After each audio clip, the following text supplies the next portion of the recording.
Hello once again to the Horsepower Hour, the only podcast with a salvage title, by the way.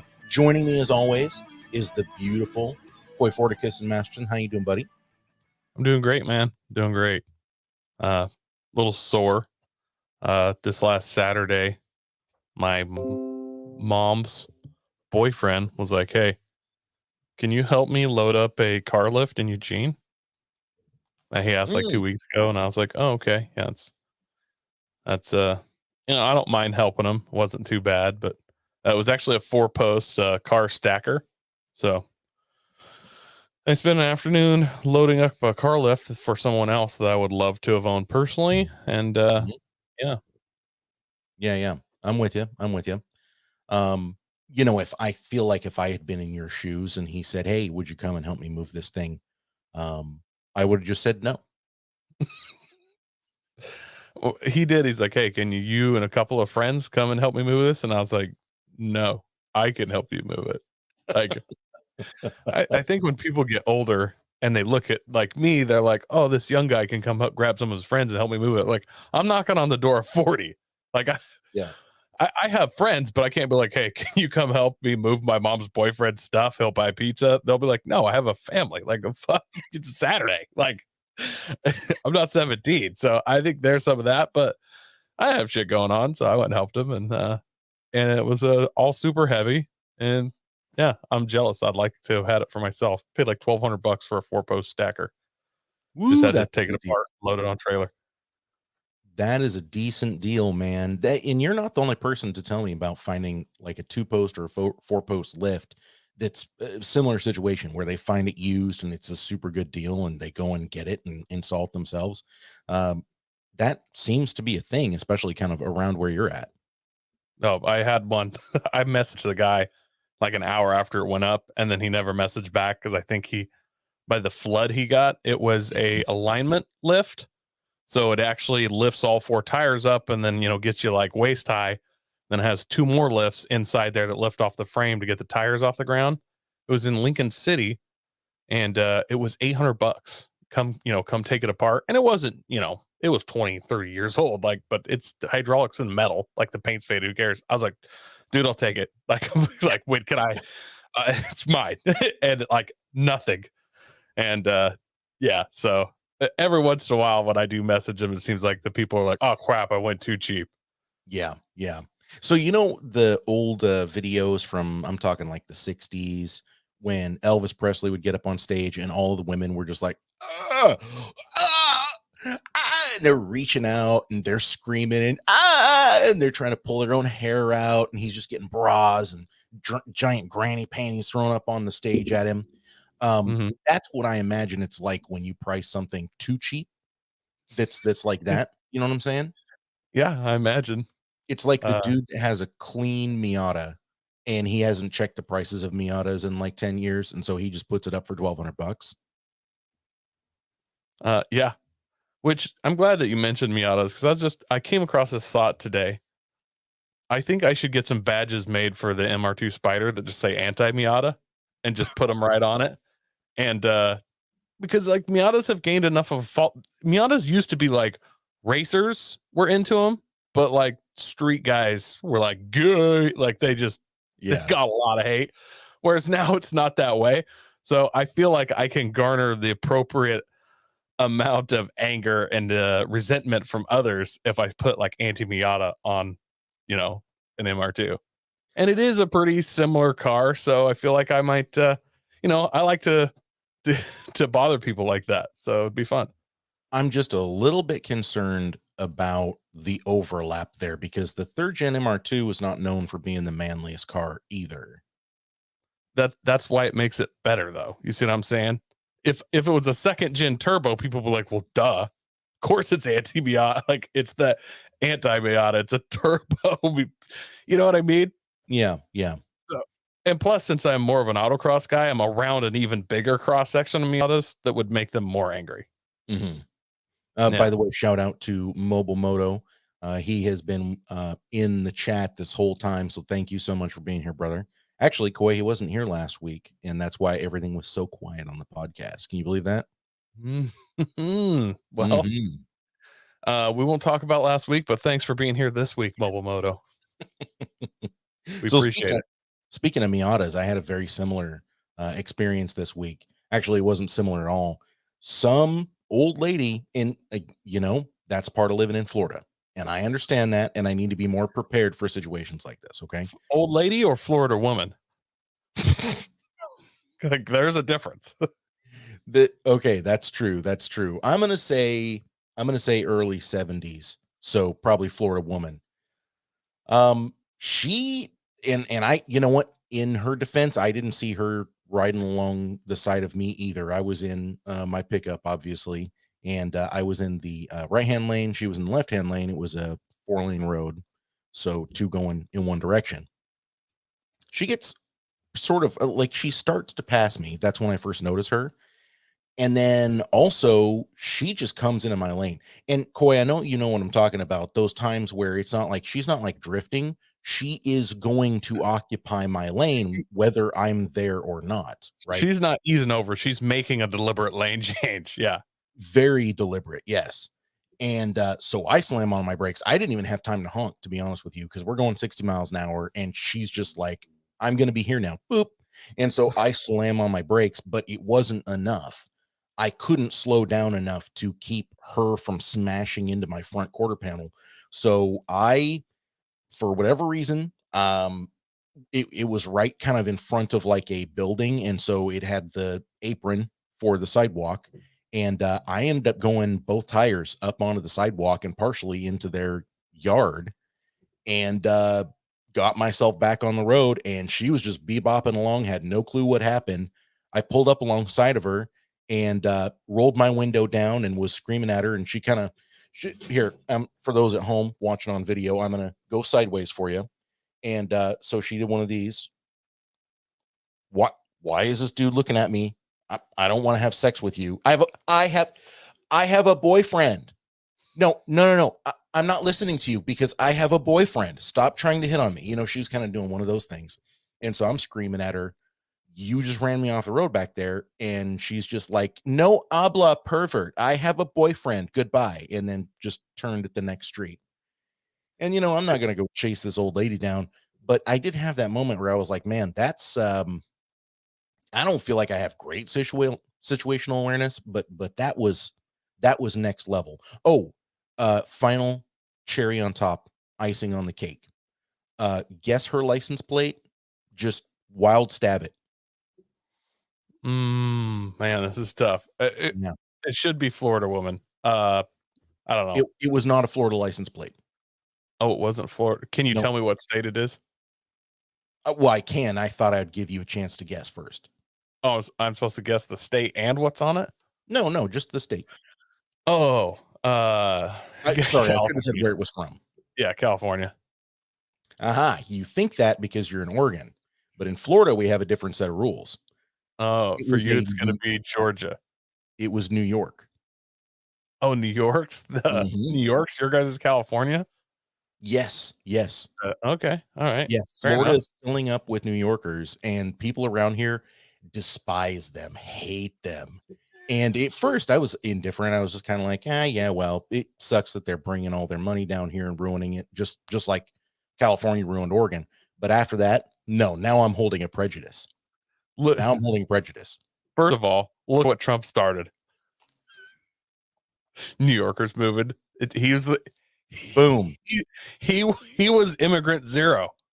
Dude, right? I'm going to go burn down Mar-a-Lago. If the FBI hasn't already burned down Mar-a-Lago, I'm sure they've thrown smoke grenades in already and lit on fire. Seems to be the MO for when you want to burn somebody's house down, you throw smoke grenades in there. That house I've had a lot of smoke grenades in my day, and I've never had one burn a house down. It's weird. It's like you're like, oh, smoke. Wait, that was thermite. Damn it. They look so much alike, and they're just right there on my bandolier next to each other. We're going to pop a couple of flashbangs in here. Hope those open gasoline containers don't ignite somehow. Yeah. Since I taped them to the side of the flashbang through the can. I also would like to point out, you mentioned you didn't even have time to honk. Like, it was just all reaction, And Well, I've yeah, been in 'cause I those have situations, and I've been in those situations with passengers. And like after something like that, the passenger's number one thing is always, dude, why didn't you honk? And it was like, well, first of all, I was using both hands to fucking drive and not get into a wreck here, bro. So you're welcome. Like, what do you mean? Why didn't I honk? Like, you're welcome to lean over here and grab the horn while I'm doing all the other shit. Like, yeah, exactly. You know what? We should do that. We should put a horn button underneath the floor mat in the passenger seat. So if they're actually concerned, they'll start honking, right? well, even I don't know if I want that because when I'm just driving down the highway, moving in and out of traffic, and my wife is pushing the imaginary brake pedal. It's gonna look like I'm just fucking road raging because every time I come up on somebody and then I change lanes, you just hear this honk, and then as soon as I passed, they'd let off. And as every time I got close to somebody, that imaginary brake pedal would get pushed, and then also just be blaring a horn. Which, now that I think about it, maybe that would be awesome. Like everybody would be getting out of the way, right? Honestly, if it started becoming a habit, you would just put your four ways on. Just hit the four ways. Yeah, and they honk and they see the four ways. Well, I don't know if that'd work anymore because people don't really respect the four ways anymore, do they? Yeah, if you're out in the country and somebody's speeding with the four ways on, you just kind of assume they're on their way to the hospital. Which I always wondered, infamously, years ago, my parents had a Econoline 350 or I don't even know what it was, giant like Ford camper van that had a 351 in it. And Andy, myself, some other buddies were coming back from Albany, and I could tell a dude in this I think it was a Jeep, it was Grand Cherokee, was wanting to pass me. This van, I'm not saying it was fast, but it had a V8, like it moved, and I could tell he wanted to be passed, and he was kind of up on me tight, and I seen him back off, and I'm like, all right, he's backing off for the pass now. So as soon as he backed off, I fucking floored it, and then he floored it to go to pass me, and then I had already preemptively. And we did this for like 5 miles all the way to Lebanon till I turned off, and then he went to Lebanon.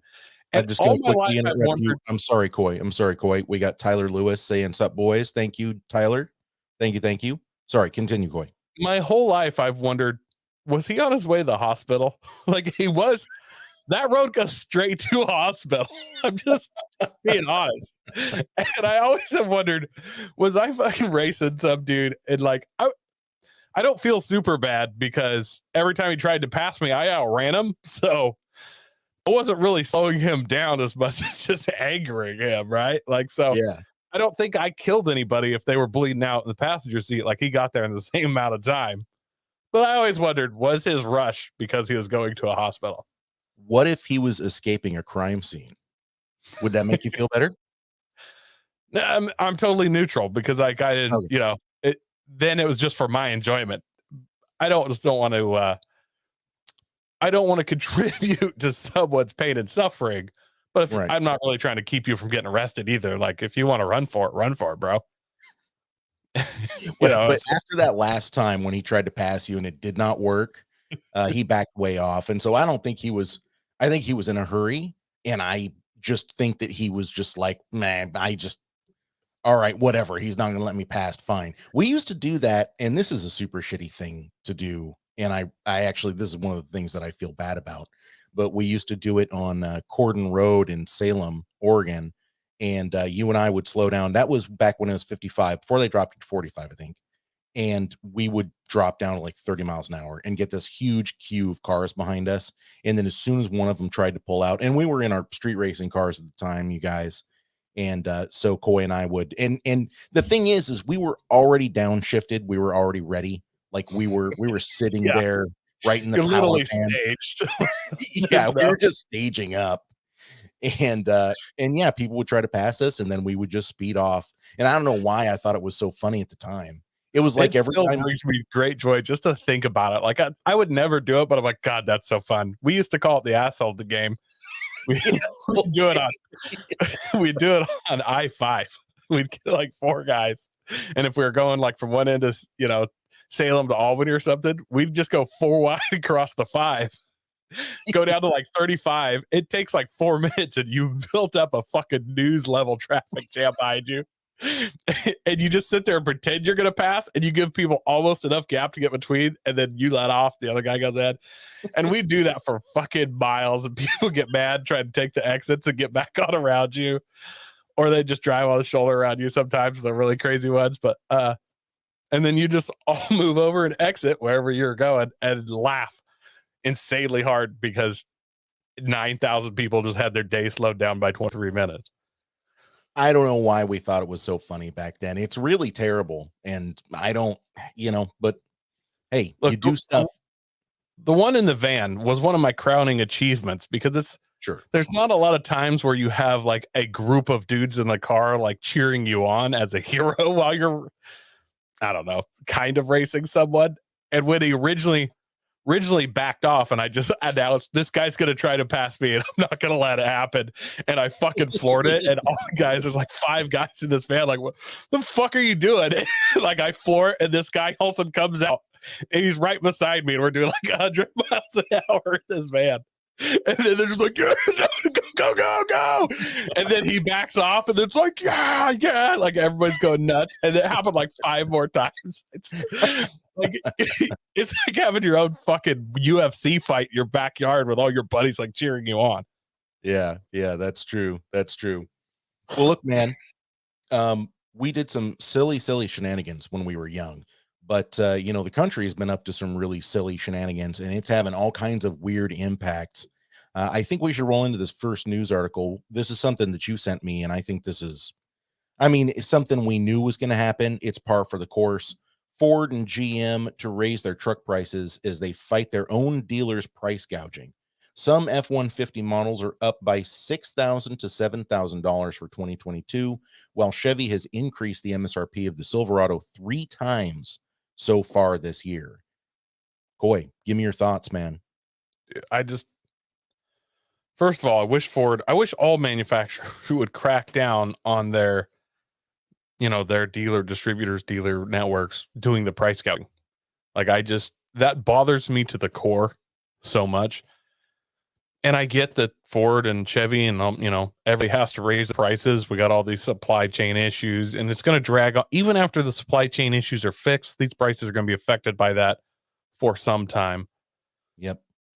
But the thing is, once a price goes up, it doesn't usually drop down, or at least not to what it was. So it's hard for me these cars are getting, a new Ford F-150 is getting so crazy expensive. I'm just like I'm a union worker. Like, I make pretty good money. My wife works, and I'm just like, I couldn't go out and spend $65,000 on a Ford pickup, much less 90. Like, Alan O'Neill, thank you for joining. Dealers need a price cap on new. I mean, I think he's 100% right. Darwin Bonk, good to see you, buddy. Saying nowadays you would end up on the receiving end of a road rage shooting if you did that rolling traffic jam game, which is true. I'm amazed. True, but what you don't realize is it's not as big odds to defeat. So you're taking 4 lanes. As long as the first 4 people behind your cars don't have guns, then you win. It's like, it's a gamble, but like, how many cars have guns in them? Is it 1 out of 100, 1 out of 50? I don't know. But 1 out of 4, 4 out of 4, tough to get through. And this was between 15 and 20 years ago. I think people would be much more quick to shoot you if you were doing that in Salem now than they were back then, because times were relatively good back then. Salem wasn't just a giant homeless encampment. The Democrats have guns now too. Oh, sorry.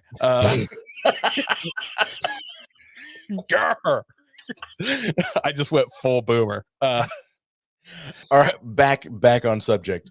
This is from Car and Driver, by the way. For 2023, the least expensive F-150 you can buy is $35,880. Now, while that's true, the lowest MSRP is there. I mean, you got to talk about dealer gouges, because I mean, I don't even know, Coy, like, I don't think I've seen any. I haven't really been looking at new F-150s. I have no reason to, but just as I was sort of like skimming Auto Trader while I was reading this article, I didn't see a single one that was less than 39,000, 40,000. And we're talking, those are the non-turbo V6 fleet models. You know what I'm saying? Yeah. Yep.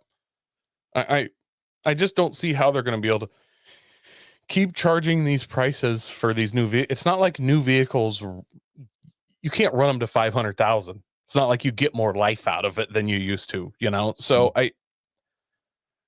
there's going to be something happen. And I know Ford's got the Maverick now, but man, we're going to start swinging to a lot more of that kind of stuff, I think, because there's no way that this prices can keep sustaining this and keep rising at the speed rising. But the You Maverick has a already similar have issue. inflation They're happening. getting, Sorry, but what's that? the Maverick dealers are gouging the Maverick like crazy. I mean, you should, in theory, be able to get one for about $21,000. There's not a single one out there. I mean, your starting price on a base Maverick right now from a dealership is like 26,000, 27,000. I have seen Mavericks like as loaded as you can get without being, well, I haven't introduced the Raptor, but you know what I'm saying. Like the semi-loaded ones, $40,000 for a Maverick, something that was advertised as the cheapest hybrid vehicle in America.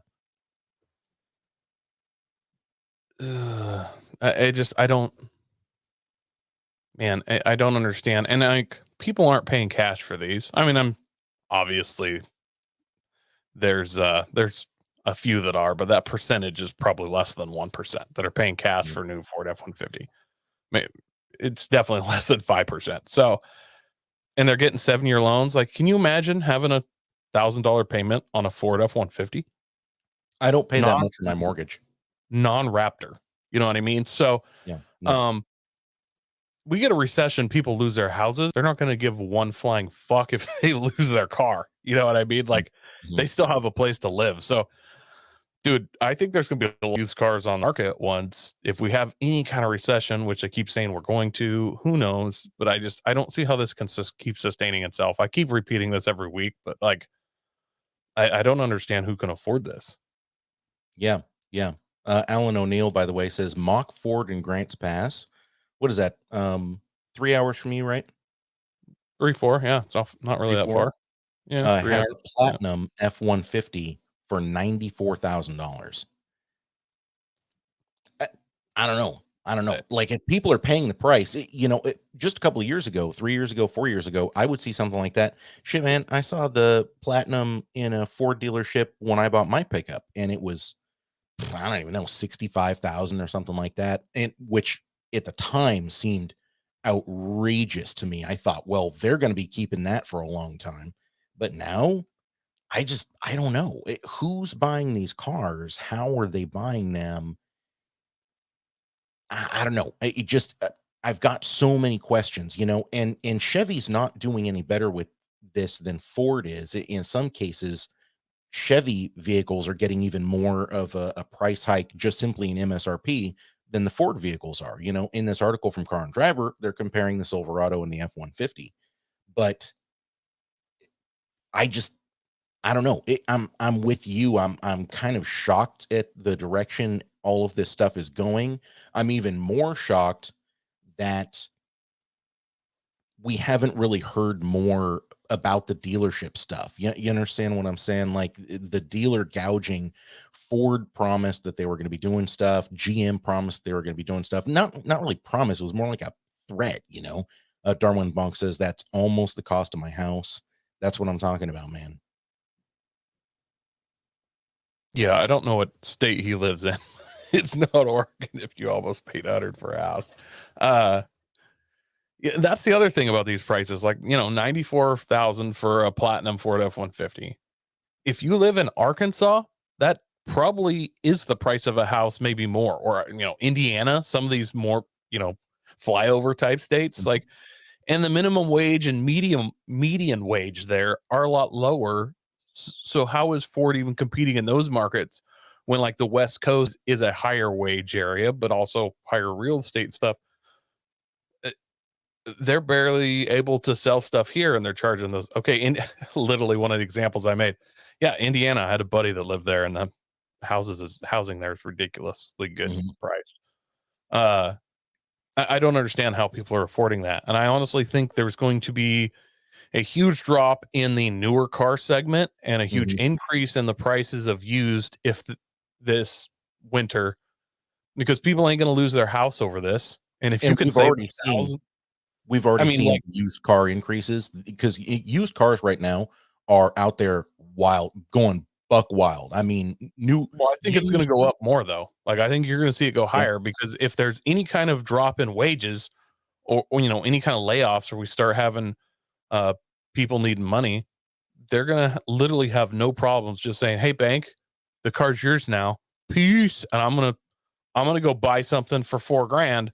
Well, 1 or 2% more people trying to buy cheap used cars is going to drive the price. A $4,000 car is going to quickly become a $7,000 car. Yeah. And when you start dumping a ton of newer model, last 5-6 year late model stuff, the prices are already inflated and they're going to drop. And I don't think, you can literally save your house if you lose your job by just letting your car go back when you're paying $1,000 a month on a car. So I think we're going to see a lot of that. Yeah, I agree. Darwin Bonk says 109,000 for a 4-bedroom house. How many bathrooms though? I'm curious. Fire Medic Smitty says, I'm late to the topic, but new and used rigs are way too high. Coming from a guy that just got a used rig. Yeah, it's the truth. And Fire Medic Smitty, with insurance prices on top of it, might as well be paying another rent check. Dude, it's true. And not just car insurance, but like health insurance. That I'm going through some stuff. I'm having surgery on my foot here week after next. Like it's like I'm just handing them $700 a month for no reason, because they're not covering anything. They're like, well, you still owe on your deductible. Yeah, motherfucker, that deductible's like $7,000. That's a lot of shit I got to go through before you start paying for anything. It's crazy. Ratchet Reigns is joining, saying, first time here. Thanks for joining us, my brother. If you like cars, you're going to have a good time. Alan O'Neill says, no Coy, they also have a 93 Bronco. So 1993 Bronco listed at $28,000. See, I don't understand in the States where minimum wage is still $6.57 an hour. Like, and their median wage is, I don't know what it is, but it's a lot lower than some of the coastal states. Those people, they just don't make the money. I know they get cheaper real estate, but they can't be paying that kind of money for, maybe they are. Boom, head explode. Like, I don't understand how this can keep sustaining itself. I don't think it can. And speaking of which, let's skip the next article. We can jump back to it since this one's more on topic. Chevy is trying to keep people from their Z06. Their new, or sorry, it says Z06, but it means Z08. Or sorry, the C8 Z06, C8 Z06. Yeah. So they're giving incentive for you not to flip your car. People have been buying new C8 Z06s and then reselling them for like $20,000 more than they just bought them for, like the next day. Like, if I may, just real quick, this is from Road and Track, dealers got in on the action with markups of their own, while some owners took to flipping the sports car once it became clear production would still be constrained for the foreseeable future. So the Corvette has gone up in price. Its new base price is $106,395. What were they when they first came out? The first run of C8s, weren't people picking those up for like 65 or 70,000? I don't know if they ever picked any up for 70,000, but I do remember the starting price on these base model, I think, was supposed to be like 69, 68, something like that. But they also kind of came out mid-pandemic. Like, right. And prices were just going nuts. And I do want to clarify something real quick. They are willing to give you 5,000 of something dollars. It's not actually dollars. What it is, you keep it for 1 year, Andy. 1 year. Yes, you have to sign a 12-month contract that you're not going to sell it or get rid of it. But then after that 12 months is done, they're going to give you some Chevy Bucks. 500,000 Chevy Bucks. I love how they do this. It's like cereal tops, or it's like collecting points through your credit card. We're going to give you so many. They actually call it the Chevy Rewards program, but I'm going to keep calling it Chevy Bucks because I think they missed a big marketing opportunity by not calling it that. It So, reminds me of Cabela Bucks. Like they give you 1% for every dollar you spend, you get like a penny. And so it's yes, like, dude, exactly. I have $300 worth of Cabela Bucks. And it's like, yeah, because you spent 3,000 or $30,000 there. And now you have something. Good for you. I mean, this isn't the worst deal in the world because it says these points can be redeemed in place of cash for a number of different things, such as lease payments through GM Financial. So that's only if you finance through GM, vehicle accessories, or dealer service appointments. So, I mean, you can use that money. However, Alan O'Neill actually brought up the exact same point that I was going to bring up. So let me just bring it up now. I can make more money if I flip it, even over the price incentives. And that is a fact. Even in the description of this podcast, I said you can either get $5,000 of Chevy Bucks or you can make 30,000 flipping it.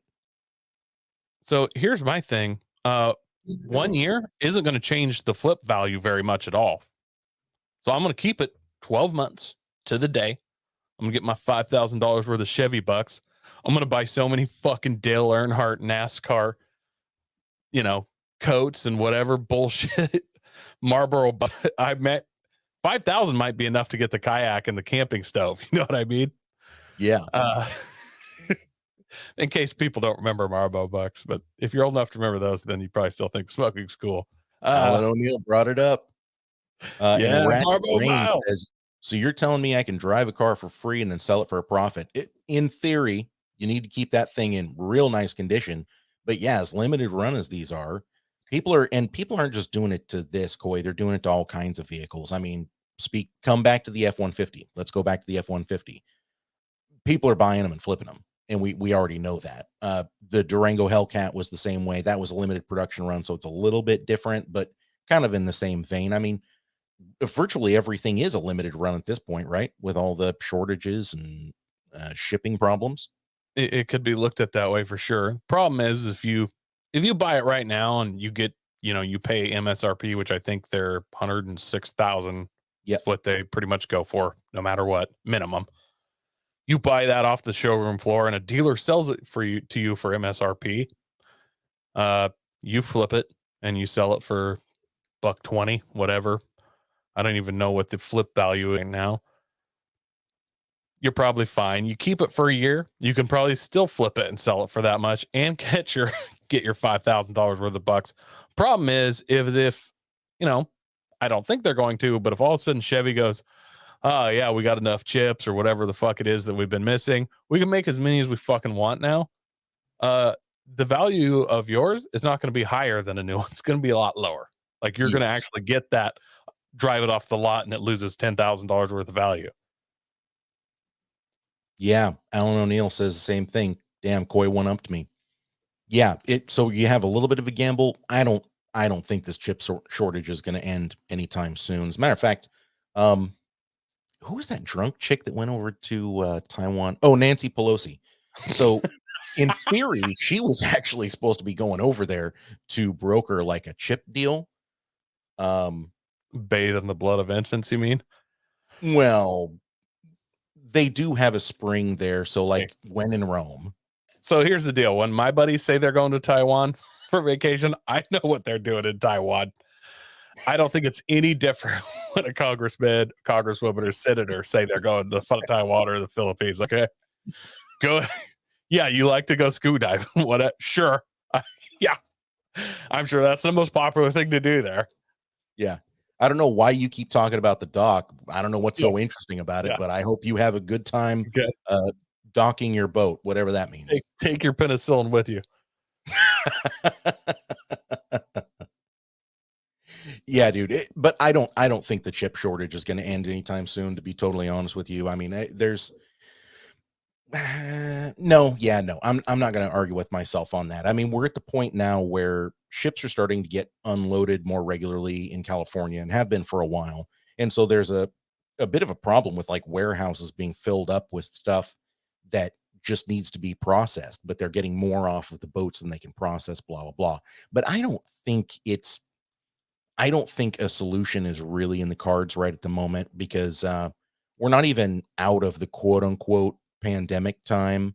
They keep threatening to lock us all back down again. I don't think that that's going to happen, but at the same time, this was such an extraordinary thing just to shut the whole country down for essentially 2 years.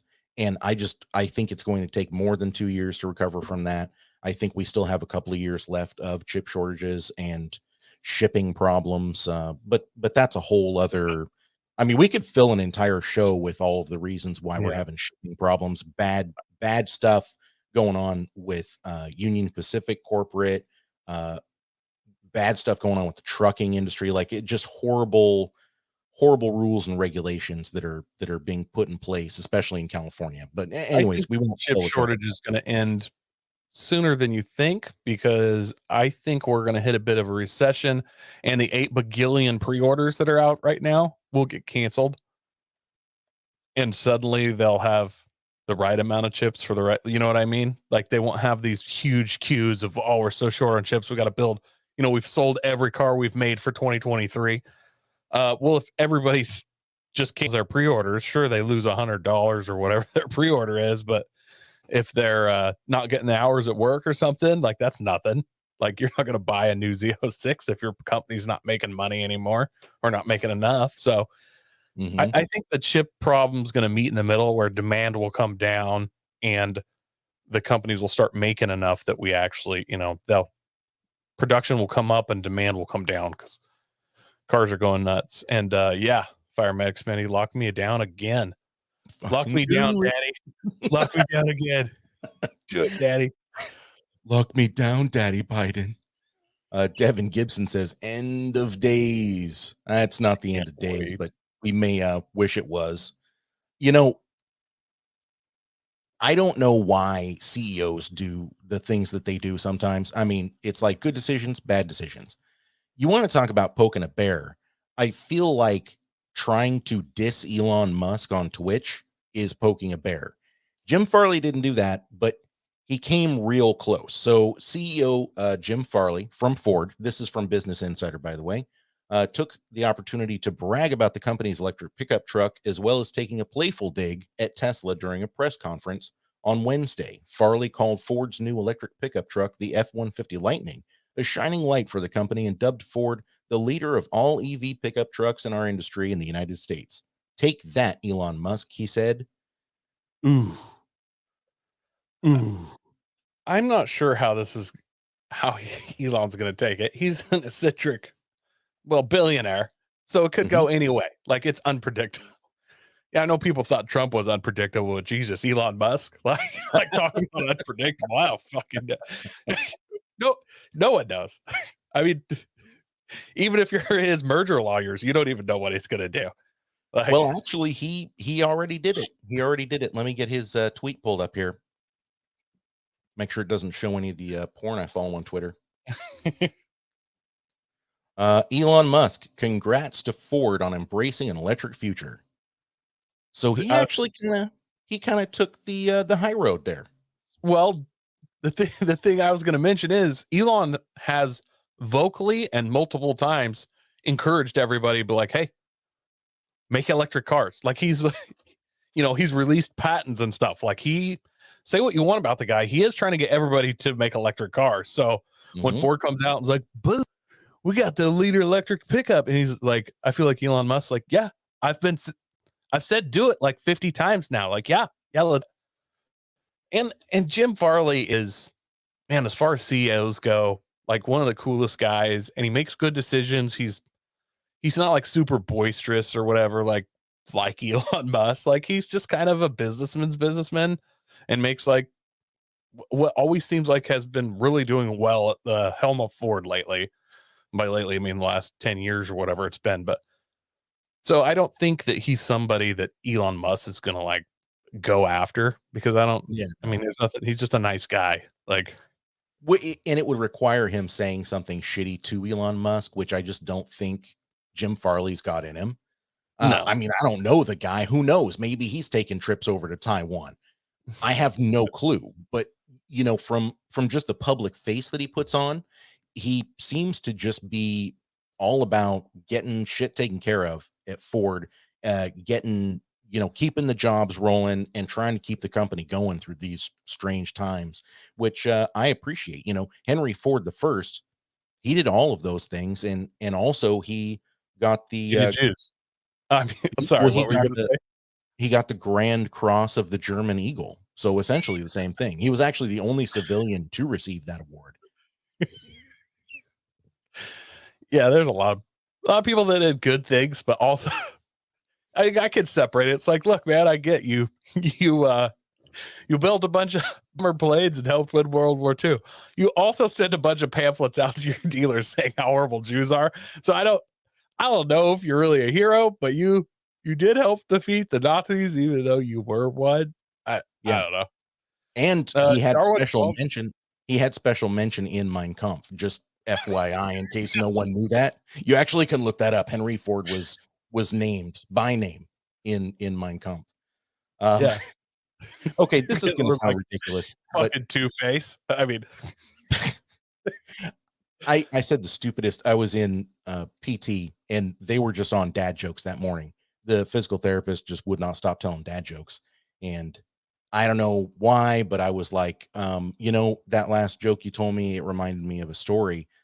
My grandfather is actually credited with bringing down 8 German airplanes. And she was like, "Oh my gosh, really? Wow, that's incredible." And I said, "Yeah, worst mechanic the liftoff I ever had." And it took her about half a second, and the eyes got wide, and then she was like, "Oh, it's a joke. Okay, never mind." yeah, it's like the old fashioned. Anybody says something, be like, "Hey, well, my great grandpa died in German slave camp," and they're like, "Oh, really?" It's like, "Yeah, it was super cold up north, and he fell out of the guard tower, killed him instantly when he hit the ground."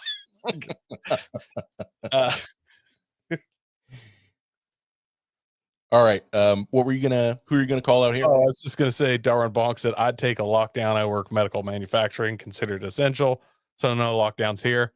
So I do two things. I do trenchless utility installation, which is infrastructure, which is also considered essential, and I do podcasting, which is absolutely non-essential. But me and Andy said, "Fuck it," and we got in the same tiny room and podcasted anyways. We Yep. probably killed hundreds of old people by passing COVID just back and forth between us. Yeah. We openly and loudly denied lockdowns and podcasted straight through the whole time. And then And Andy moved to Florida. I want you guys at home to know that, like, we're probably responsible for one of the variants, because Coy and I are first cousins, and we were like deep tongue kissing to make sure that the COVID was really passed back and forth hard. So just know, like, Omicron might be us. It might actually be us, Mhm. or Delta, or whatever it is. Incest Sorry. COVID. Yeah, the incest variant. Yeah. All right, Coy. All right, we're gonna move on from all this BS. Okay. You sent something really interesting from ARB, and I want to get into it.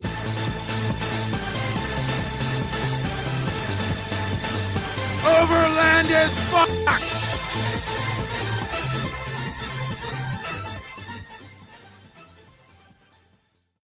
All right, tell us about what you got here. Bro, we got some new stuff from ARB. Now, I know all our listeners are thinking like, bro, ARB, that's the Amazon of off-road stuff. That's the Bezos of overlanding. Why would you bring one of their stuff out here? Because they make a ton of shit. They're the biggest off-road company in the world, so they have the cash to make cool new stuff. And they probably have many, many, many manufacturing facilities in China. So what I have for you here today, guys, is the ARB Frontier portable range. And when I say portable range, that's not a stove. These are fuel and water liquid containers. They're in an interesting new shape, though. It's hard to explain this shape. A trapezoid. Think of an upside down trapezoid. Yeah, upside, or wait, does trapezoids have a right side? I don't know.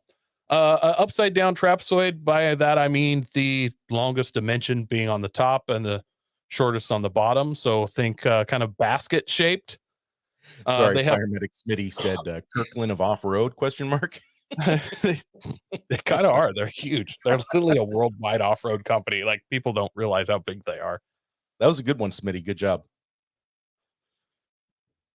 But yeah, their name brand, whereas Kirkland, not so much. They're like the Nike of off-road. Yeah, so they've come out with this new product. They call it the ARB Frontier Portable Range. I think the whole idea is it can snug up against the fender of an off-road trailer. Mm-hmm. Judging by the shape, they make it for carrying fuel, and then they make several different variants of it for carrying water. Like that one Andy just popped up. It actually has soap dispenser on the top, so you can, and then has the spout on the bottom. I have to And admit, then that's they pretty have dope. notches. These are like injection molded kind of Yeti cooler looking esque, injection molding, and it has notches on the side. Comes with a mount. It slides in and locks in place. And I haven't seen one of these in person yet, Andy, because they're brand new. But Yeah, I guarantee you I'm going to, because I live in the Northwest and people like to just put shit like this all over their stuff and be like, "Hey, I go off road and camp and stuff." Like to just let people get it off their vehicle, things like that.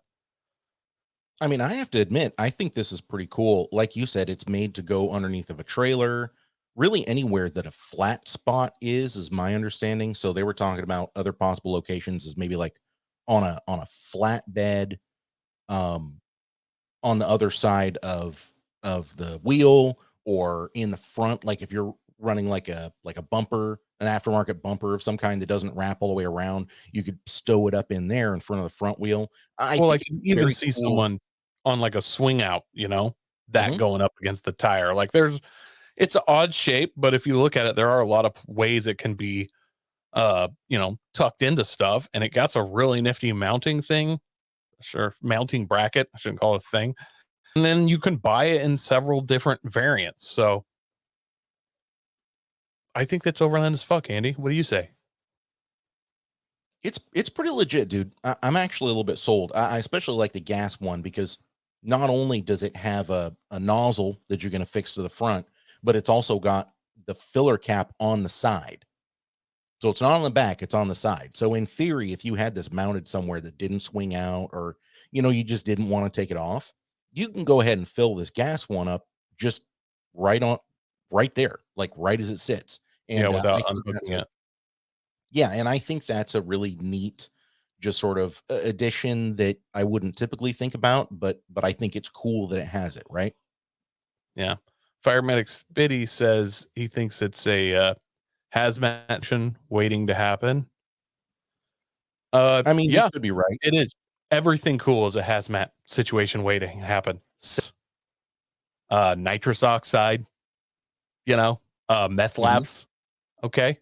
All that stuff is just a hazmat waiting to happen. So you can't go through life thinking of it that way. Alan O'Neill says I'm going to put that on my Bronco and sell it for 94,000.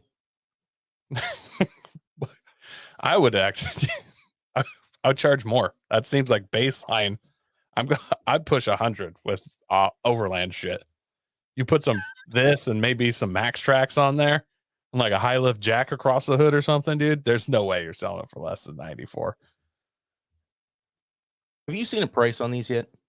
There's, as far as I couldn't find. Wait, now that I just said I couldn't find a price, and I look down and see a big thing that says priceless.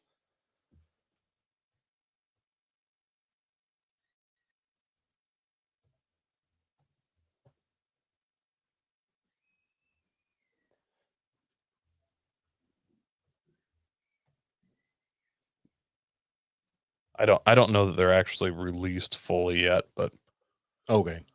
So, either way, price I can't get it TBD. to get a full price, and I couldn't find a price earlier. So Let's just take a wild stab into the air. Just whatever comes to mind first. oh, you want me to just wild stab it? Yeah, since we don't have the Oh, price, just go ahead and wild stab it. this is a tough one. I'm gonna say the basic gas can one, because I'm assuming the water one with the other stuff's gonna be a little more, but just the basic gas can. In my mind, it's got to be sub $200, because that's seems like the only vehicle that no one would pay over that. But I'm gonna go above that. I'm gonna say 250. 250. Okay. So Alan O'Neill is 375. I don't know anything about ARB. You know that I'm not really an overlander. I didn't have a chance to get into it while I was still in Oregon with you, but 250 seems low. I honestly wouldn't be too surprised if we ended up seeing 400 on it. Again, I don't really know ARB stuff, so I don't know how they price, but just from some of the other stuff that you've shown me, the awnings and stuff, I don't know, 400. Fireman Smitty says 13.99, but he doesn't know anything. Now he says 139.99. Again, he doesn't know anything. Darwin Bonk says, how thick is that plastic? Tire throws a rock, cracks that thing. Does it lock? That full of gas when it'll be stolen? Well, hopefully they're making some locks for it or have integrated some locking or way to lock it with your own lock. Yeah, I don't know. I mean, all good points, However, you're going to have that thing. No one else is going to have it. Maybe a few other people are going to have it, but you'll be sitting around in your overland camping ground with your $10,000 tarp setup and your rooftop tent that's popped up that you don't actually sleep in because you're going to be taking the Vespas back to the hotel in town. So, I think these are going to be rare to see, and you're going to be able to talk about that and how cool it is. And if anybody starts giving you shit about it, my suggestion is that instead of filling it with gas or water, you fill it with jungle juice, and absolutely the strongest jungle juice you possibly can. All you need is some ice. So get yourself one of the ARB portable freezers with an ice maker in it. Those have got to be $1,000, right? In there, yeah. I don't Yeah. think any of them have an ice maker, but I mean, yeah. Well, soon enough they will. You just take out a plastic cup, scoop some ice out of there, and while the person is talking about how stupid they are and how you're a dumb shit for buying it, you just go ahead and pour them out some jungle juice. And I'm talking strong, some like whole bottle of rum, whole bottle of tequila, whole bottle of triple sec. Okay. Go ahead and fill up that glass and just waft it in front of their face, and they will grab it and they'll be like, yeah, this is the dumbest. And then they'll drink that, and then they will understand. You have spread the good word of ARB. So to answer some of the questions of the comment, no idea how thick that plastic is. It's got to be pretty durable. It's got to be pretty thick. Just the way those notches are where it mounts, it can't be flexing and be there. So it's got to be pretty thick stuff. And the mounting contraption is lockable. So that just means they'll sawzall the mount off probably. I mean, they'll go full catalytic converter.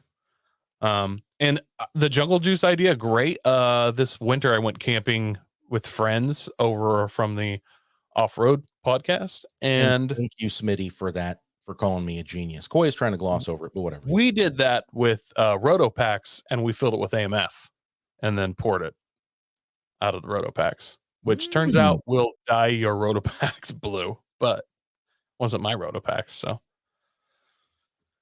hey, maybe they like blue. You don't know. Darwin Bonk says, you just have a giant Yeti cooler full of ice.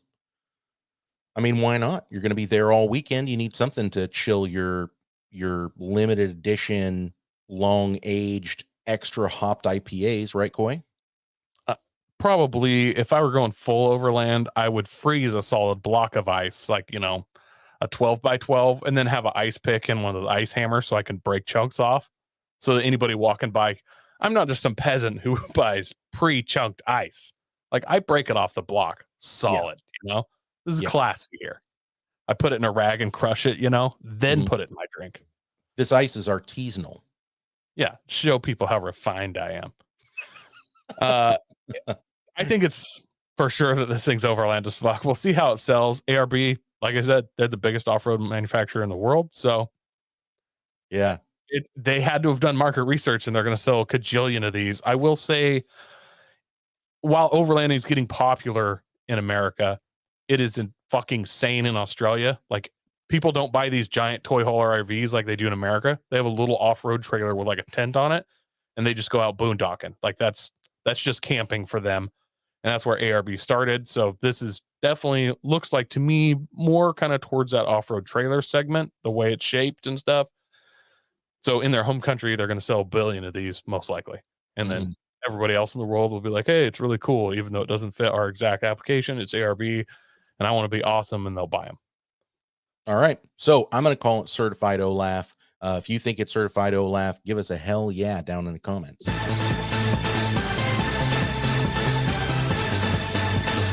Overlanded. So Coy, we're down to our last segment. And this is, of course, everybody's favorite segment. But I do have to do a quick shout out here. We had somebody send us a why am I blanking on it? A fabricated suicide, Coy. Really? Yep. Had somebody send us a fabricated suicide. And I have to tell you, it's not bad. It's not bad at all. This one actually comes to us from Greg's Off-Road Garage on Instagram. And we're not going to do the full bit. I just want to take a quick look at it. Holy fuck. Oh. Wow. Yeah. You explain this monstrosity thing of beauty. So it's one of those $40 Craftsman Creepers for sliding underneath your vehicle. What it has is 2 of the pneumatic caster wheels from Harbor Freight in the front, and then 2 fixed inflatable wheels from Harbor Freight.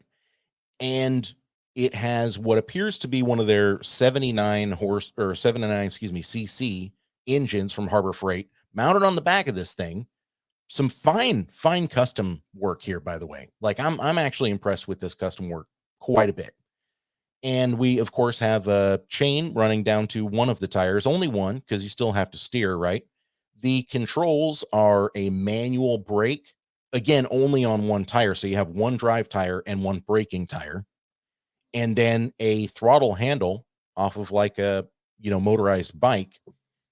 And honestly, I have no idea how you would steer this thing.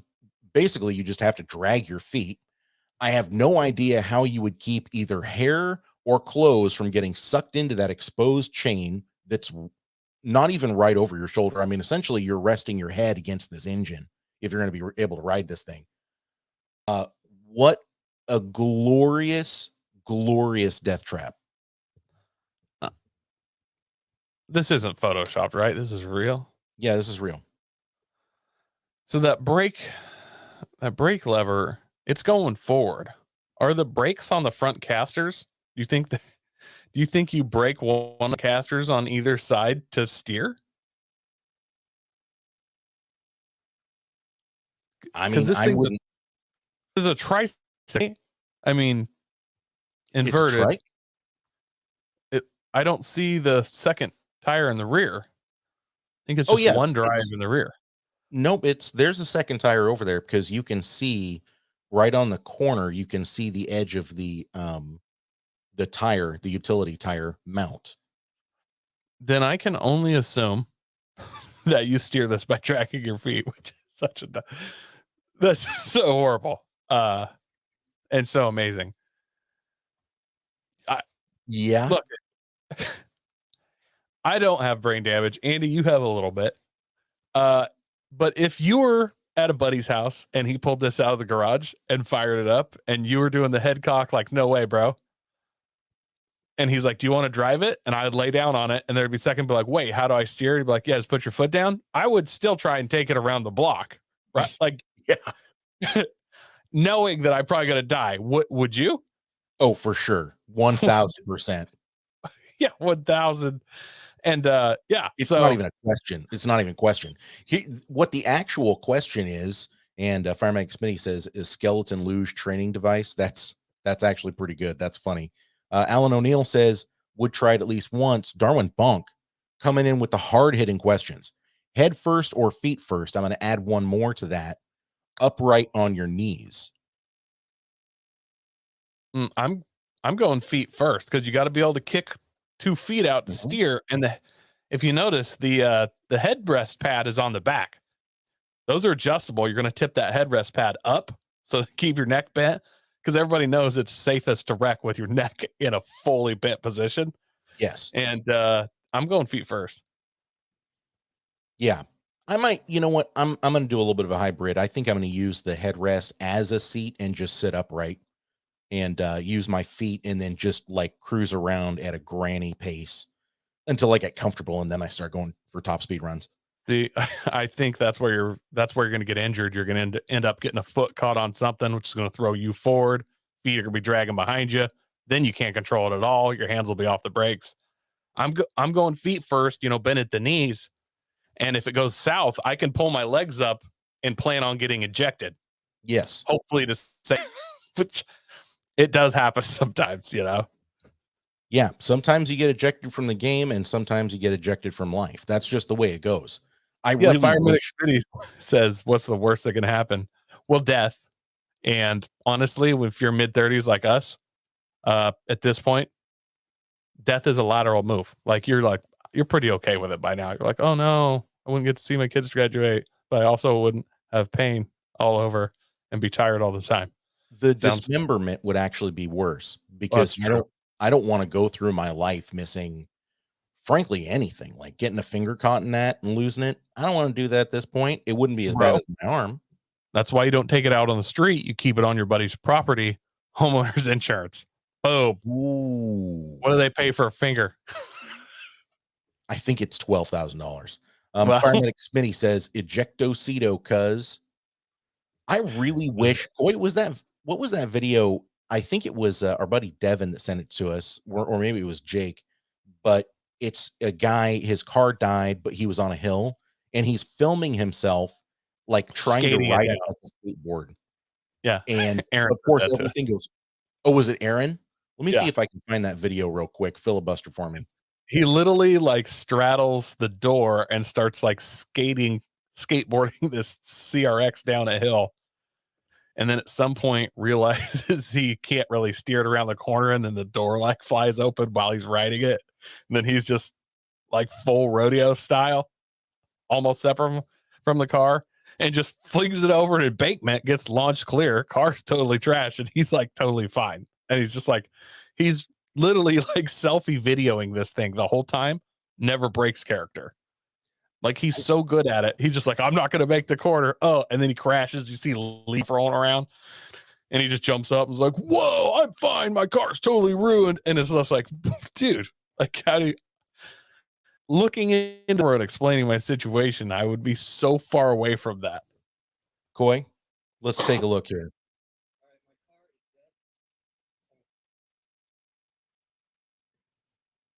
All right, hold on. This is not coming through the speakers that I need to come through.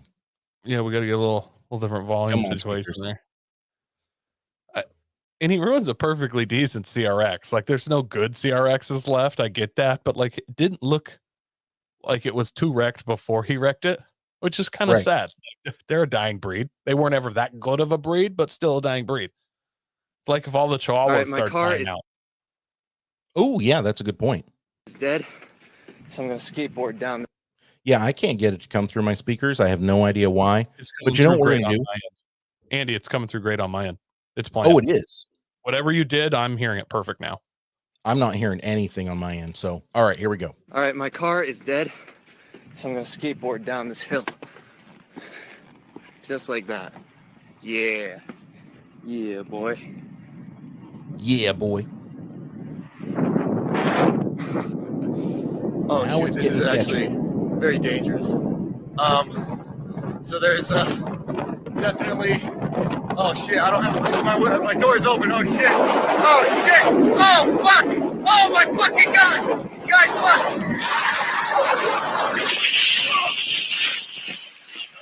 Holy shit! You guys just saw that! Holy fucking shit! Guys, my bush light is gone. Oh fuck! Holy shit!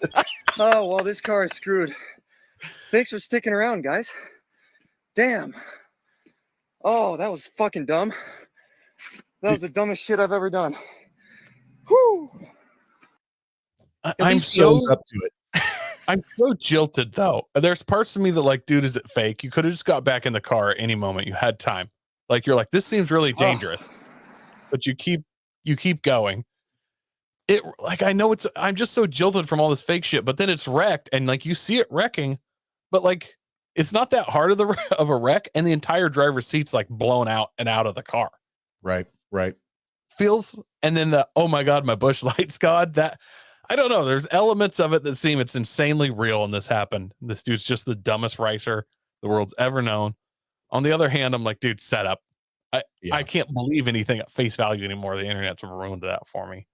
Yeah. You would hope that he wouldn't just wreck one of those cars, but I mean, look at everything that Garrett from 1320. What does he call himself? Cleves McFarland. Look at all the stuff that he did when he was first getting started. Same with Whistling Diesel. And I mean, all It's those like- guys, they wrecked their stuff. So that it was, Alan O'Neill is with you. He says it's a staged video. Like, I don't even think James Dean loved any of those women. Like, I don't know. Yeah. All right. So, hey, we went off on a It has me completely, I don't know. All right. We went completely off on a tangent. Thank Greg's Off-Road Garage for sending that to us. That was a good one. And just a quick reminder, you guys, if you have anything you want to submit to us, we were always down, always are down, always will be down. Coy, we got one last segment to go. Let's go ahead and get to it, man. Smoking Deal or Smoking a Doobie. This is my favorite time of the week.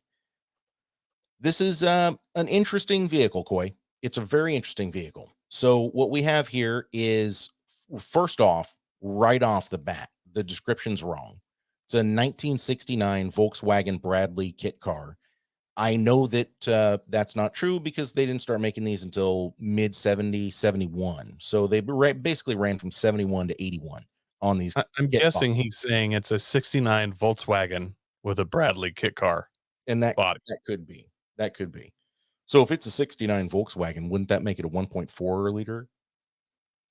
There's no 69 Volkswagens with the original motors, though. All right. Fair enough. Says runs and drives great. New carburetor, distributor, valve cover gasket, tune-up done. Has a nice stereo system. Has a backup camera. We'll get to that. Has the removable tops that come with it. Clean Florida title in hand. Ready to go. Asking $5,500 or best offer. Willing to trade. Delivery available. It's in some place called the Funyak Springs. I have no idea where that is. So, but if you send me the gas money, I will go and look at it for you. So, Coy, these Bradley cars, and this one does have the Bradley GT sticker, and the Bradley GT was a little bit more upscale, thinking that it's not a GT, though, because it's missing a few things on the inside that the GT should have. Just quickly kind of going through these photos here. I don't think the body looks bad at all. It's got a few misalignments, but again, that's a kit car, so blame the person that put it together. This has always been an interesting looking rig to me. We've actually reviewed one of these Bradleys before, and the more I've learned about them, the more kind of interesting I feel like they are. But all in all, pretty clean. Looking at the motor back here, everything looks pretty good. I mean, obviously we can't tell. It's just a photo, but it does look quite clean. Bro, as far as finish, paint, everything, I've looked at lots of these Bradleys. I don't know that I've ever seen one that's this good on immediate visual inspection. Like the paint's good, the interior's good. And I mean, it's a kit car, so it all looks like you hole sawed gauges in and bezels into a fiberglass dash because that's what you did. So you can't get an OEM look out of it, but like it's all done nicely. Like, and it's all finished looking, not OEM, but it all looks finished. And even the plastics and the front glass, I mean, they all look pretty well done.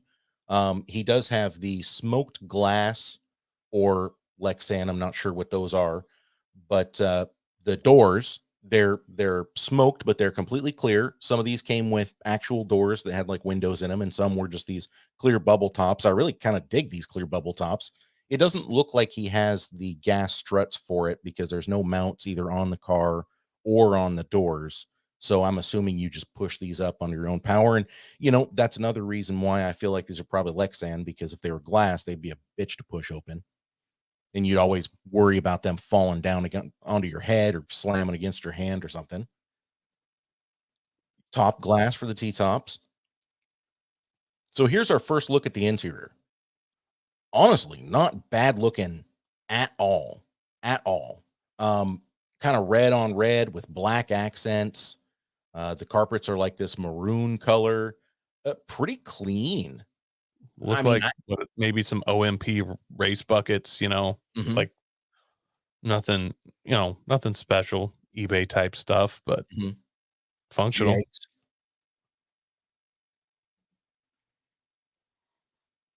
But I mean, take a look at this, man. It's really not in bad condition at all. I think it's in pretty good shape. The Grant steering wheel, of course, we have to give a shout out to that because I had the same wheel in gray in my Protege. And then take a look at this backup camera, Coy. This It's just, gigantic monitor on the dash.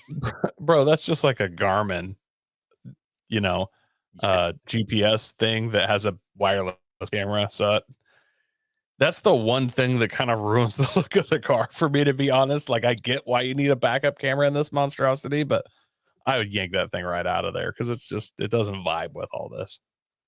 I could not agree more. Matter of fact, you could just get one of those backup cameras where you send power to it from your light socket, for the license plate in the back, and it connects through Bluetooth on your phone. That seems like a much better way to go for something like this. Because if you're trying to keep it period correct, it is a manual. Always good news there. You can see the speakers back here, the transmission tunnel firewall area. Little meh. What do you think about that, Coy? Let me get to that picture real quick. I mean, it could be better. I don't know what's going on there. It could have been trimmed better. There's some, honestly, the paint doesn't look as good back there. It looks a little greasy and some stuff. Mhm. So I don't know on there. That you get a nice picture of the exposed battery box as well. But With the wire disconnected. he's got some subs and stuff going on. I will say the exhaust on this Volkswagen engine just looks like hot trash. Like, Mhm. that's one thing you can do with a Volkswagen engine is do some cool exhaust work right there. And instead, it's like two pipes running into a log manifold with the two tailpipes sticking out of that. Like, Mhm. I don't know what's going on. That's disappointing. This is when people were trying to make these look like Porsches in the 80s. Nowadays, they just need to embrace it because everybody knows what they are. Just put that one big fart trumpet right out the back. I would rather see that, honestly. Yeah, same here. Definitely throw a trumpet on there. Mhm. Yeah. Or go ahead and throw a Subaru flat four in there. Like, that's what I really want to see. Like, let's get a turbo Subaru engine hanging out of the back of this and see how fast a Volkswagen can act. Darwin Bonk says looks like something out of Pixar's Cars. Yeah, it Yeah, it actually does. looks a lot like the cars you ride on the Pixar Cars ride at Disneyland. So you know that scene in Cars where the Miatas pop their headlights up at Yeah. yeah. So this was actually right off screen and it ended up being cut out, but she had her engine flap up in the back. Gotcha. Yeah. Yeah. Alan O'Neill actually says, I've seen many Bradley GTs go for $5,800 max full resto. If it was a Manx kit, you could get more. So he knows, this man knows Bradley GTs. So I'm not ready quite to jump on his bandwagon 100%. He's got me pretty well convinced. And I'm sure that's like super insulting to someone that actually knows what they're talking about when you got two yahoos that have no clue what they're talking about. So Alan, I apologize. But there is a small part of me that's like, man, I've seen these before, and I'm not telling you Alan's price yet because I don't want to jump the gun here. But this feels a little more in the deal range for me. Now, again, that's my limited understanding. And Alan right now is probably raging. Go and drink some red. Alan, by the way, is a winemaker. He makes some amazing wines. One thing that he did point out to me earlier, though, This does not have any of the vinyl interior. So there are supposed to be door cards and pads, and the dashboard is supposed to be covered. Um, that's how the Bradley GTs came. And so this one is most likely not a Bradley GT. It's just the quote unquote Bradley base model version. So that's going to affect the price some. I was out looking at some of these. I was kind of scouring Barrett Jackson for past sales and stuff like that. Not a lot of these come across the block for them, but Barrett Jackson, you're looking at 7,000 to 9,000 for these, depending on what condition they were in. Obviously, then I went out and I started just finding them in random places and looking at what the values were. And to be honest, and this is part of the reason why I'm thinking this is a little bit more in the deal range. The cheapest one of these I found just kind of out on the open marketplace was $4,000, and it was clapped. It had cracks everywhere. It was it was in need of a full restoration. Didn't It had the drivetrain in it, but hadn't started in like 15 years. Blah blah blah, all that. The highest I saw was $10,000 for one of these. Now it looked fabulous, and it had a built-up 1.8. The bus engines, they bore them out or stroke them or whatever, and they'll get them up to 1.8 liters and twin carb and do all the stuff. So we can't really take that into account either.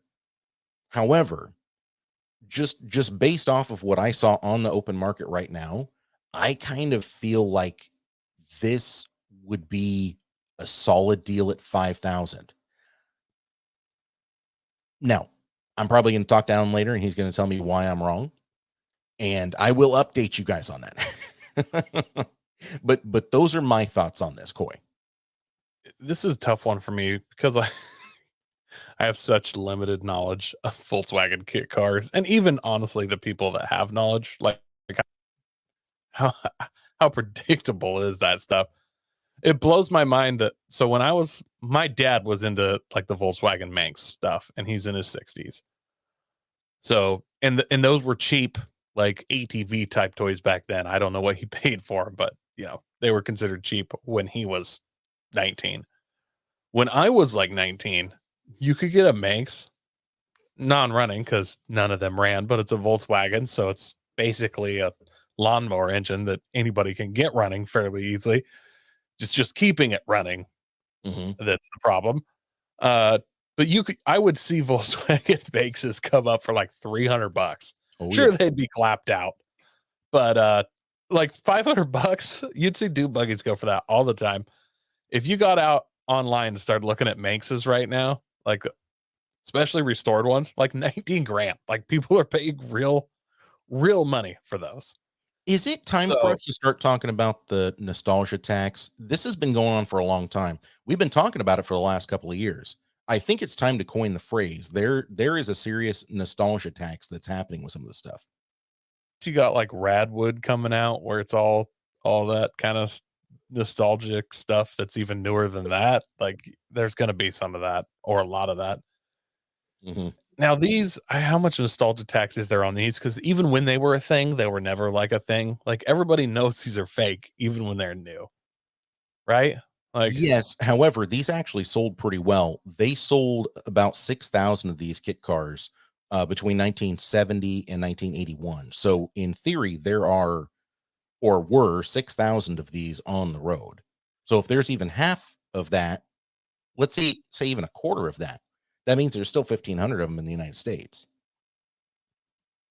I mean, to me, these things have no value other than like gamblery kind of stuff, like joke, sarcastic. Like, sure, you go out and street race this or whatever, but it's a joke. Like, it's a 1,600 Volkswagen engine. Like, sure, it's lightweight, but like, what are you going to do? With this, it's not a daily. Like the doors literally have like the stretch rubber on a ball tie down on like that are on like hoods of semis and stuff. Like that's how you lock the door down so you can drive the Gull Wing, whatever. I know that this one has a pretty finished look compared to most of these because they're usually pretty clapped out, but even in maximum condition, they're wildly horrible. Okay. We're like, right? Am I wrong? I mean, maybe Florida's changing me, but I think this would be a really fun thing to just like bebop around in. Bro, go look at the door. Go look at the picture of that smoked glass door thing. Yeah, it'd be fun to bebop around in it, but it's like, look, it's fun to put on a blonde afro wig and fucking drive around sometimes. It's not fucking worth money. Like, Yeah. Okay. All right. So But here's what's happening right now, you guys, for all of you that are watching and listening. I went with my own actual personal feelings. Coy instead decided that he was going to agree with Alan O'Neill, and now he's trying to set it up to pretend like it's his own. But no, keep going, Coy. It's fine. Alan's saying it's worth something. I'm just like, these are worth nothing in clapped out conditions. You see them for $1,200. Yeah. He painted it. Okay. I'm sure that this paint job was $1,200 or more. He painted a turd. The value, it's now a shiny red turd. Value doesn't really for me. Like, yes, it's nicer than the other one, but since I was never going to paint the turd, I was going to drive it through Oregon grapevines and briars and shit. This makes no difference. In fact, this is going to scratch up and look like shit. Where's my tan, bare fiberglass, ugly one? Would have just, I don't know. Dude, to me, this is like, I would go higher because all used car prices are higher, but this is undailyable, at least in the Northwest of America. Because, like, dude, that thing doesn't hold water out. Like, so maybe in Florida where you can have a summer car that's basically a year-round car and it's hot enough that even if it got wet, it just dries out. But like, that's what Fire Medic Smitty just said, by the way. I've got his comment here pulled up. Yeah. And that's probably contributing to my bias, by the way, because I've now been living in sunny Florida, and it's like, yeah, this kind of would be a daily driver all year round. I mean, you might not want to drive it all that much in like late January. That's when we get cold-ish, 40 degrees. But the rest of the year, yeah, I would just have I would never put the tops back on it. If I had a garage to park this in, I would never put the tops on. And every time we drove it, we'd just take it out. See, that's, to me, it's like, if that's how you're going to treat it, and that's how you'd have to treat it in Oregon, as you drove it 3 months a year. Florida, you could drive it 9 months of the year, but it's like, if that's how you're using it, is only with the tops off, then it's like, get a fucking dune buggy. Like, they look cooler and they are cooler to me. Like, people see it and they're like, oh, dune buggy. At least you could cruise that out on the beach. Like, so I'm gonna say my sell it price, if this was an Oregon car, dude, $2,000. Like, because it doesn't get the used car tax. Like, the value doesn't go up because it's a toy. I don't think this is the first car that we've found ourselves in a weird situation with, where regionally it could affect the value a lot.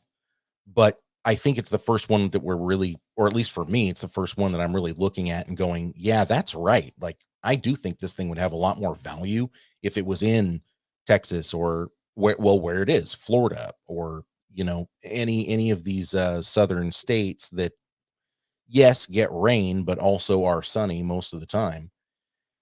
Also, part of what's for me, if you look at the picture of the engine, I know I'm not supposed to judge a book by the cover. That does not look like a solid, good running engine. I know when you just glance at the car and it's got good paint and stuff, you're like, oh, it runs good. That looks like it runs like shit. Is it because you're seeing the paint burnt off of one runner, partially off of a second runner, and then not at all off of the other two runners? First of all, it's a Volkswagen air cooled. So that was my first tip off that it wasn't possibly that great of a running motor. Second of all, everything else about it. Like, he tried to do some dress up, but did horror. Like, it just clearly is not a good runner. And even in the best of conditions, air cooled Volkswagen motors are not really reliable. They're a constant project. I'm assuming I'm assuming that was when it was new. I've never known someone with an air-cooled Volkswagen that didn't break down fairly regularly. They were always easy fixes. Half the time they had a toolkit. They pulled the fucking motor on the side of the road or pushed it to the closest buddy's house and fixed it. But it's like, dude, I got a $2,000, $2,500 at most where I'm at. But like, I don't think this thing going for more than $2,000 for my personal price. I'll give him $1,200 for it. If my neighbor had this and it kind of sort of ran, I'd give him $1,200 and I'd fucking destroy it. Like this thing would get more airtime than the skateboard of the X Games, but like, yeah. You know what, man? I'm going to go optimistic. I think here in Florida, I bet somebody will give him $5,000 for this. My personal buy it right now price, $1,000. See, in Florida, you got that cocaine money. In Mhm. Oregon, you got that heroin vibe. You know what I mean? And like, it does affect about like when somebody's going to buy something. If you're just bombing on opiates, you don't shell out the big bucks for funky shit. Whereas when you're high out of your gourd on coke, you'll be like, "Fuck yeah, this thing is awesome," and just throw money at it. You know what I mean? So there's Yeah, a difference between Oregon and Florida. Yeah. Hey, that's a good point. That's a really good point. And now for the big reveal, the man that actually knows what he's talking about. His first comment was $2,600. Just flat out $2,600. He said 3,500 max, and that's if everything is right and proper. I'm So assuming he would offer 26, but 35 is the max it would go for. Is what since he threw out two prices, I'm assuming that's what it's going to sell for, what he'd pay for it. If Alan's anything like us, what he'd pay for it is 15, and then he'd try to sell it at 35, and he would settle. His bottom dollar would be 26. He kind of split the difference between us, which is he's in Indiana, so that's about right. Alan's in Grants Pass. Oh, he's in the same area I am. Mm-hmm. Well, then maybe I'm off, and these are worth more, but just not to me. I don't know. This is one of the few we differ on. We agree on a lot of prices, but I think this thing is not a deal at all. Well, there you have it, folks. Shiny paint. There it is. This might be the second or third time in the 3 years we've been doing this that we aren't on the same page about the prices within a few $100s, which is probably better because people like the back and forth. They don't always want us to agree with each other. It's just hard because Koi's a genius. Smoking deal or smoking a doobie. Buddy, that is all we got. Let's get Fireman Smitty's last comment there. Oh. You think you could throw some sand paddles on that thing and take it to the dunes? Hell yeah. Hell yeah. Oh man, since this is a Volkswagen, you can get like the extended swing arms and the long travel suspension, can't you? I was going to say, I know Andy wants to park it in the garage and cruise it around. What I'm getting this thing for, I don't know how much fiberglass I'm going to have to cut with a Sawzall, but I know how much I'm going to. You know what I'm saying? Like, can I put paddles on it? Fuck yeah. Like, I'm going at this thing with a cutoff wheel, no mask, no eye protection, and I'm cutting everything but the taillight bezels out so I can get paddles or knobbies on that. There's no reason this thing can't run baby boggers for the woods, you know? Like, if I run this thing, I'm going to trash the shit out of it. Of course, I'm putting paddles on it. I think Firemedic Smitty's got a really good point, though. And I think if you keep the Volkswagen transmission, that you could just bolt a Subaru engine to this and then run all of your normal Volkswagen shit. And, well, there you go. Firemedic Smitty. Overland as fuck. Could be. I'll tell you what else I would do. And this is the one thing that I believe do to it and I would do to it. Turning brakes. Oh, yeah. Oh, yeah. I would have 2 brake pedals for fucking sure. So. Yeah, it's a good point. That's a good point. And a good point to end on, Koi. Hey, you guys, thank you so much for tuning in. Thank you for telling a friend. We sure do appreciate it. Koi, where can you be found? Look, man, I can be found on any of our Horsepower Hour groups or pages on Facebook, Instagram, whatever trash social media you use that's out there. So send a message and just say, hey, Koi, you were way wrong about that piece of shit Volkswagen kit car. And the way you talk shit about it personally offended me. And I would immediately answer back and be like, well, that's because you're stupid. And it would go back and forth like that. We'd have a good time. So feel free to message me. Koi's going to slip on his Heelys and roll himself down to your house. Get right into your face, bro.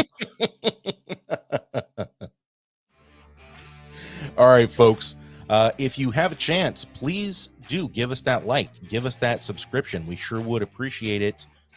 Throw a comment down below if there was anything that you liked that you heard. Let us know, of course, please, and thank you. Also, we sure love those ratings. So if you would swing by iTunes, Spotify, whatever you use, give us a rating. Hell, you can jump on our Facebook page, facebook.com/thehorsepowerhour. Leave us a rating there. We appreciate them all, and we will give you hugs and kisses for life. So thank you one more time. Coy, thank you, my friend. And for Coy Forticus and Masterson, Junior, Senior, Esquire, Duke of Earl Grey, this is Andy. We will see you next time.